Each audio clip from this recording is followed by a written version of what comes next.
At the far end of a quiet cobblestone street stood a little shop with golden light glowing softly through its windows. The sign above the door read, E. Wren, Clocks and Repairs, painted in neat, faded letters. The people of the town called it the heart of Willow Street, though few could say exactly why. Maybe it was because every clock in the shop ticked in such perfect harmony that it felt like the entire town breathed in rhythm with it. Inside the shop, time moved differently. Dozens of clocks, tall, small, round, square, filled every corner. Some hung from the walls, some rested on shelves, and others stood proudly on the floor. Their ticking blended into a soothing symphony, steady and calm, like rain tapping gently on a roof. At the center of this world of ticking time sat Elias Wren, the clockmaker.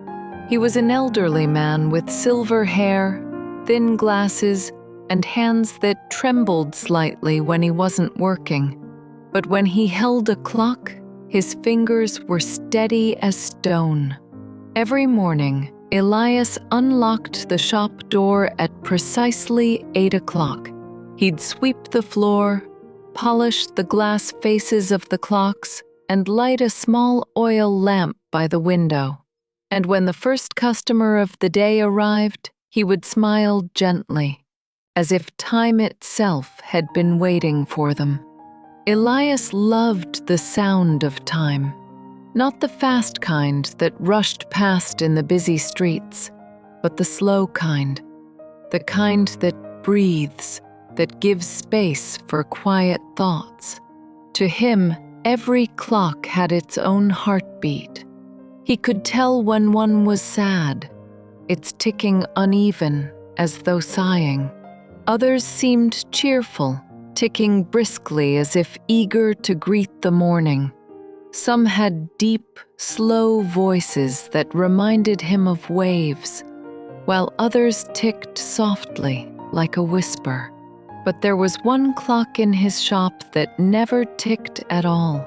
It was a tall, old grandfather clock that stood in the corner, carved from dark oak. Elias had built it many years ago, for someone he once loved dearly. Its pendulum was still, its hands frozen at midnight. He never tried to fix it. Some clocks he believed weren't meant to be repaired. One evening, as autumn painted the town in shades of gold and copper, Elias decided to keep the shop open a little longer. Outside, the street lamps flickered. "It was my grandmother's," she said softly. "It stopped ticking yesterday. I don't want it to forget her." Elias nodded slowly. "Ah, I understand. Some clocks hold more than time. They hold memories."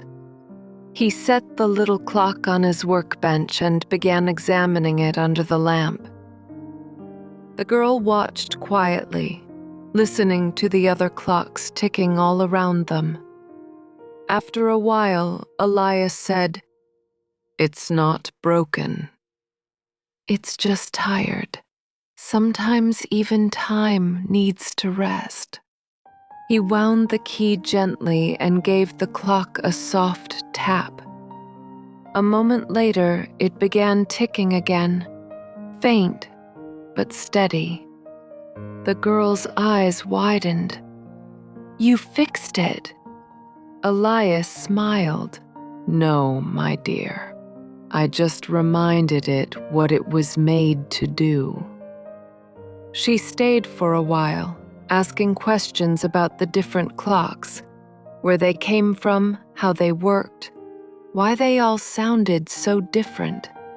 Elias answered patiently, showing her the tiny gears, springs, and wheels that made each one unique. Before she left, she looked up at him and said, "Do you ever get lonely here, with just the clocks. Elias paused. For a moment, the ticking seemed to slow. Then he said softly, "Not really. The clocks keep me company. They remind me that every second, even the quiet ones, has a purpose." The girl smiled, nodded, and stepped back into the night. That night, after locking the door, Elias sat in his chair by the window. The street outside was empty, except for the soft glow of the lamps and the faint rustle of wind through the leaves.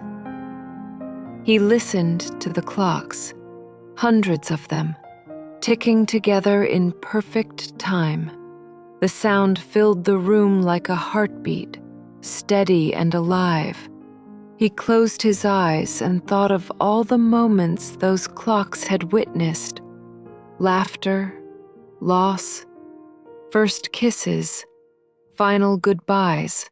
Every tick carried a story, and he felt grateful to be their keeper. Days passed, and the seasons turned. The girl visited often, bringing her repaired clock each month just to make sure it was happy. Elias always chuckled and welcomed her inside. One winter evening, snow fell softly over Willow Street. The whole town seemed to move. He sat beside the clock, listening. It wasn't loud, but it was alive, the kind of sound that didn't just measure time, but carried it. For hours he stayed there, until his eyelids grew heavy. The ticking grew softer, blending into the rhythm of his breathing. When morning came, the shop door remained closed. The townspeople noticed, at first curious, then concerned.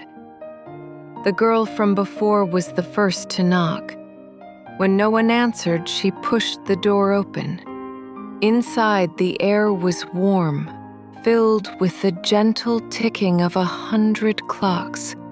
Sunlight spilled across the wooden floor, catching on the dust motes that drifted lazily through the air. Elias sat in his chair, peaceful and still, a faint smile on his face. The old grandfather clock beside him ticked softly, steady, strong, alive once more. The girl stood silently for a long time. Then she walked to the workbench where his journal lay open. On the last page he had written in neat, careful script, "Time is not the enemy. It is the friend that walks beside us until we find our rest." Years later, the shop remained open. The girl, now grown, had become the new keeper of the clocks. Each evening she lit the lamp by the window and wound the clocks one by one. She often spoke to them, just as Elias once had, and she swore they listened.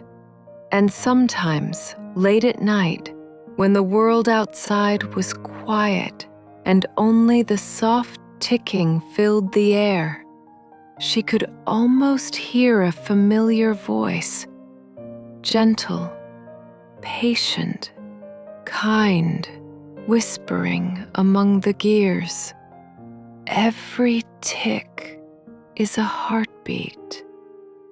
Every moment, a gift. Keep time gently. And the clocks of Willow Street ticked on, steady as breath, calm as sleep.